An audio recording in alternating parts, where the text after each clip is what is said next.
Hello everybody, welcome to our English class. I'm teacher Michelle. Olá pessoal, sejam bem-vindos à aula de inglês. Eu sou a professora Michelle. Hoje nós vamos continuar com Basic Grammar Review. Vamos continuar com a nossa revisão básica de gramática, com o foco nos tempos verbais, tá bom? Então, é a nossa segunda aula revisando verbos. Nosso roteiro hoje, nós vamos relembrar bem rapidinho o que são os verb tenses, quer dizer, o que são os tempos verbais. Vamos falar especificamente das formas perfeitas ou dos tempos verbais que têm como característica o perfeito. Para falar de perfeito, nós temos que falar do nosso verbo auxiliar, que é o verbo ter, que é o verbo to have, ou o verbo have. Nós temos o segundo elemento, que é o present participle e o past participle, que é o nosso gerúndio e particípio, ou nos formatos de gerúndio e particípio para indicar que a ação está em andamento ou que a ação já foi finalizada.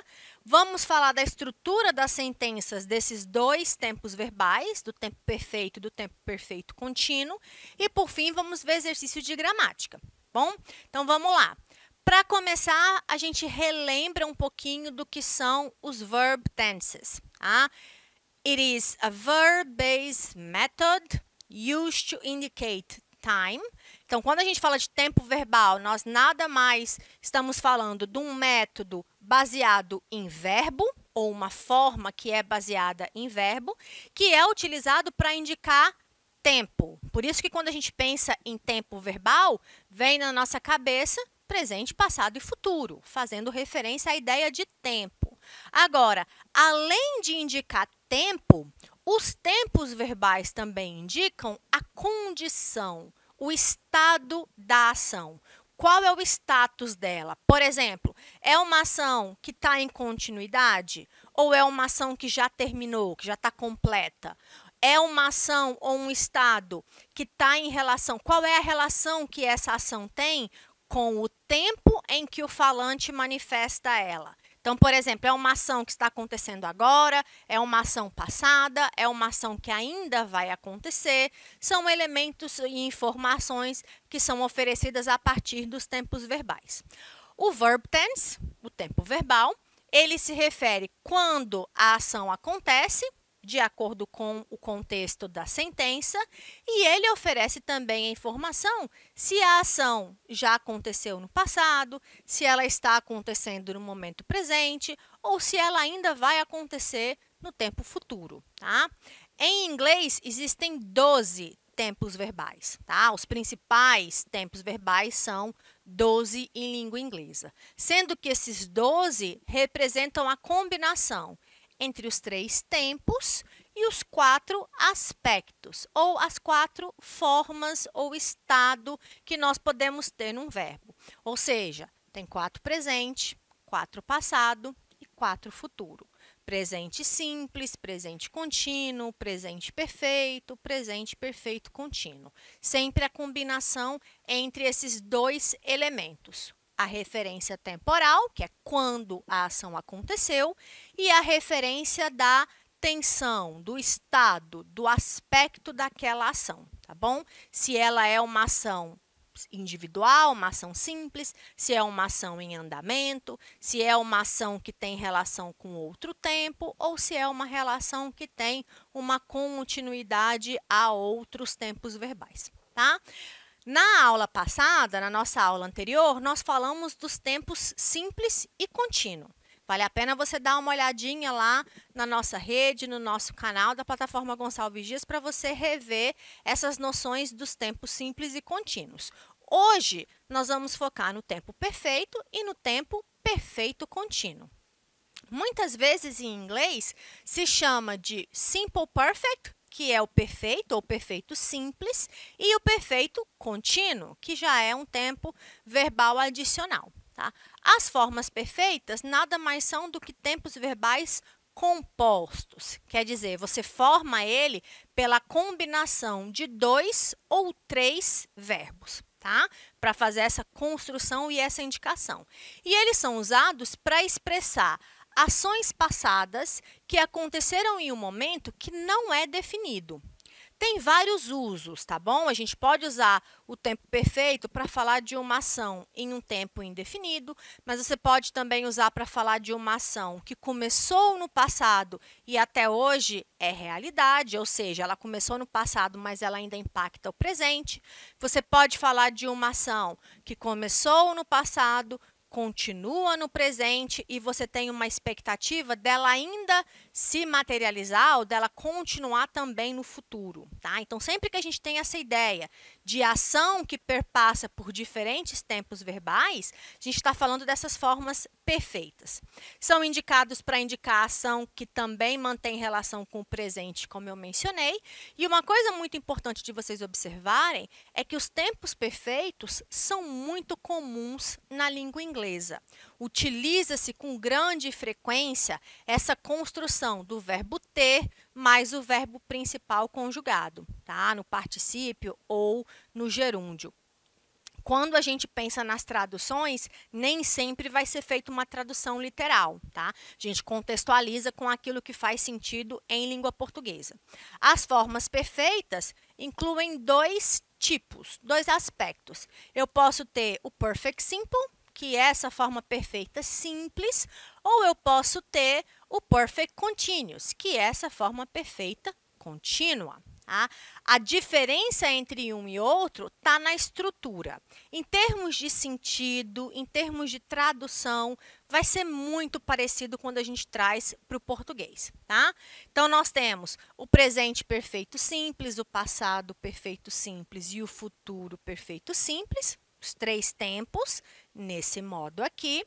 E eu tenho também o presente perfeito contínuo, passado perfeito contínuo e o futuro perfeito contínuo, tá bom?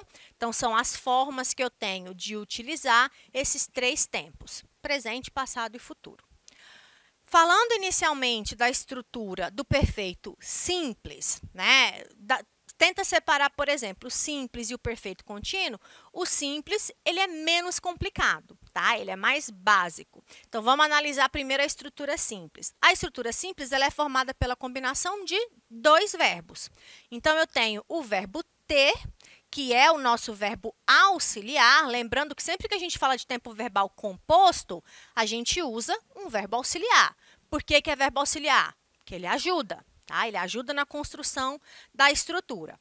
Have é o nosso verbo auxiliar e eu tenho um verbo principal que vai ser conjugado no particípio passado. O que é particípio passado em português? É aquela forma que termina em ado ou ido para indicar que uma ação já foi realizada. Jogado, vendido, partido, dançado, tá? Então, faz essa referência. O verbo ter funciona como verbo auxiliar, portanto, você vai conjugar ele sempre de acordo com o tempo que você quer representar. Se você vai usar o presente perfeito, você vai usar o verbo ter no presente. Se é passado perfeito, o verbo ter no passado, e assim por diante, tá? O verbo principal, obviamente, representa a ação que aquele sujeito está desempenhando. No caso da forma perfeito contínua, olha que eu aumento um aspecto. Ele é perfeito, ou seja, eu tenho dois verbos, mais a questão contínua, que é para indicar o andamento, o progresso da ação. Então, no caso dos tempos perfeitos contínuos, eu vou ter três verbos. Tá? Então, eu vou ter o verbo ter, que vai ser conjugado de acordo com o tempo verbal que eu quero expressar. O verbo been, que vai ser sempre invariável, que é o verbo to be no particípio, significa estado ou sido. E o verbo principal com o ing no final. Esse ing no final indica para nós gerúndio em português, que é o nosso ando, endo, indo. Jogando, partindo, vendendo, indicando que a ação está em progresso. O tempo perfeito contínuo, ele tem dois verbos auxiliares, mais o verbo principal que indica a ação em andamento. Como eu falei para vocês, em termos de tradução e de sentido, vai ser muito parecido. Tá? A diferença em termos de estrutura é que um usa 2 verbos e o outro usa 3, e o foco é diferente. A gente usa o presente perfeito quando você quer enfatizar o resultado. O que aquela ação gerou? A gente usa em inglês o presente perfeito contínuo quando você quer dar ênfase na atividade, na duração que aquela atividade está tendo, tá bom? Então, por exemplo, he has repaired the car. Ele consertou o carro. Então, o foco é a pessoa trabalhou e ela conseguiu esse resultado. O carro ficou consertado. No outro exemplo, eu tenho he has been repairing the car for 2 hours. Ele está consertando o carro por 2 horas. Ou seja, a ação está acontecendo, ele está reparando o carro, ele está consertando, mas o foco é na duração, ó. Tem 2 horas que ele está trabalhando nessa atividade, tá bom? Então, a gente percebe essa diferença no sentido, na ênfase que eu quero demonstrar. O verbo ter em inglês, que é o verbo auxiliar que nós usamos nas duas formas, tanto na forma simples quanto na forma contínua, ele vai ser conjugado relembrando no presente have ou has, sempre que for terceira pessoa do singular, ele fica has, tá? No presente. No passado e no futuro não tem diferença. Had é o verbo ter no passado, will have é o verbo ter no futuro. Terá é a indicação do verbo ter no futuro. As formas contraídas, elas incluem apóstrofo VE ou apóstrofo S, tá? Usando as contrações que, como vocês sabem, em inglês é muito comum, tá? Como o verbo ter é o verbo auxiliar, é ele que vai nos ajudar a montar as frases interrogativas e as frases negativas, que são as perguntas e as negações. Aqui tem exemplo da conjugação, ó, só relembrando com vocês que o verbo ter, como ele faz essa função de verbo auxiliar, ele tem a forma própria, né? Você utiliza ele mesmo para criar as perguntas e as negações. Na forma afirmativa, ele sempre vem depois do sujeito. Na forma interrogativa, ele vem antes do sujeito. E na forma negativa, o não vem depois do verbo auxiliar, possibilitando que você junte o verbo ter com o não em inglês para fazer as contrações. Tá? Aqui tem alguns exemplos. She has worked here since 2019. Ela tem trabalhado aqui desde 2019. Em português, você diria, ela trabalha aqui desde 2019. Tem trabalhado é a tradução ao pé da letra, tá bom?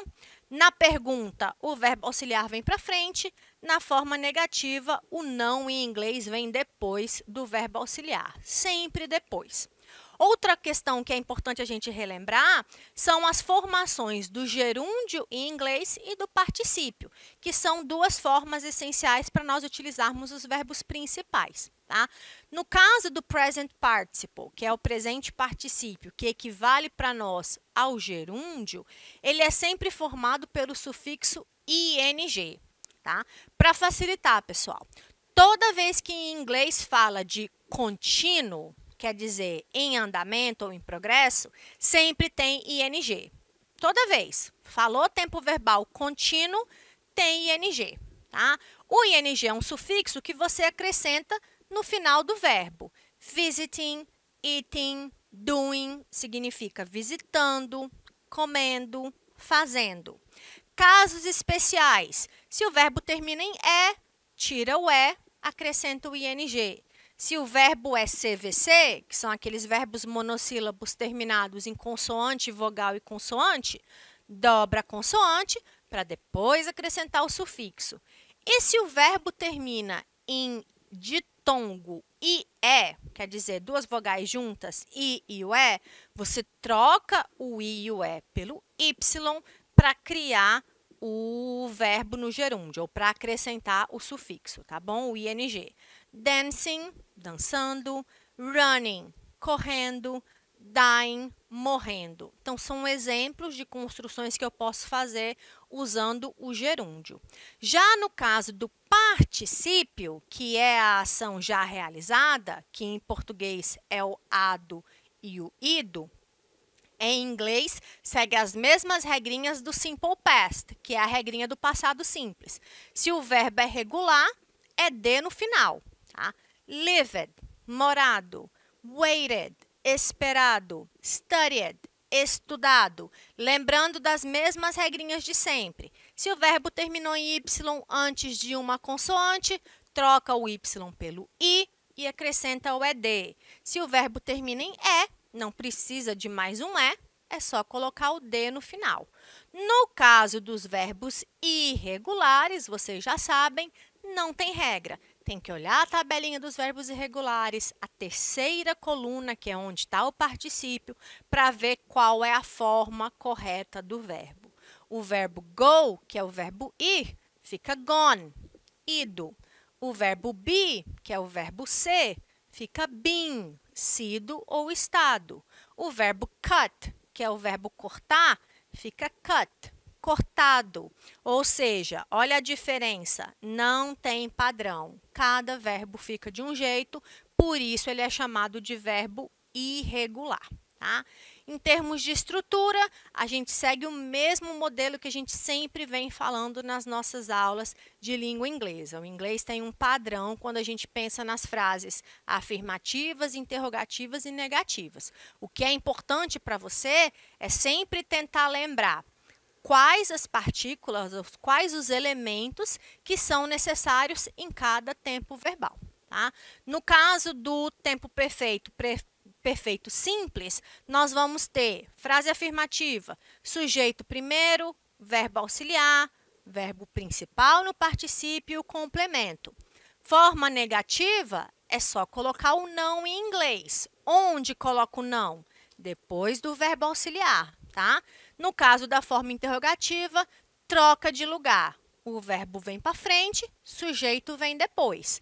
Como é uma pergunta, ponto de interrogação lá no final, não esquece, tá? Olha exemplo, Mark mora aqui por toda a sua vida. Eu não terminei minha tarefa de casa. Eles escreveram estes e-mails. Olha os elementos do inglês, ó. Verbo auxiliar, verbo principal no particípio.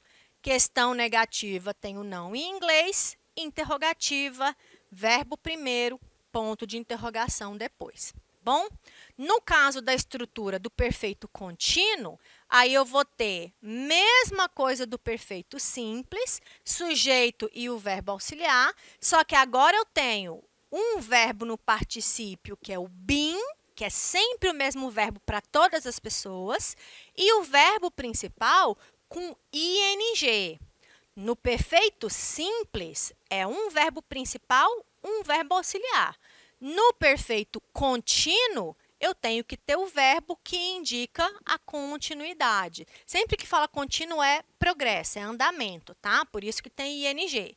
No caso da negativa, não em inglês depois do verbo auxiliar. No caso da interrogativa, verbo auxiliar para frente e ponto de interrogação no final.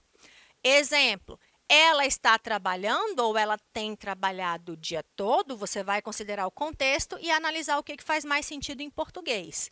Nós não estamos assistindo filmes ultimamente, você está estudando para sua prova? Pergunta, olhe os elementos em inglês da mesma forma sendo manifestados. Em termos de exercício, de gramática, o que nós vamos analisar? Sempre o contexto. Você pode encontrar esses tempos verbais em diferentes formações textuais, em diferentes exemplos, diferentes exercícios. Nesse caso, eu tenho uma pergunta. Was that 9 o'clock train? Aquele era o trem das 9 horas? Fazendo uma pergunta.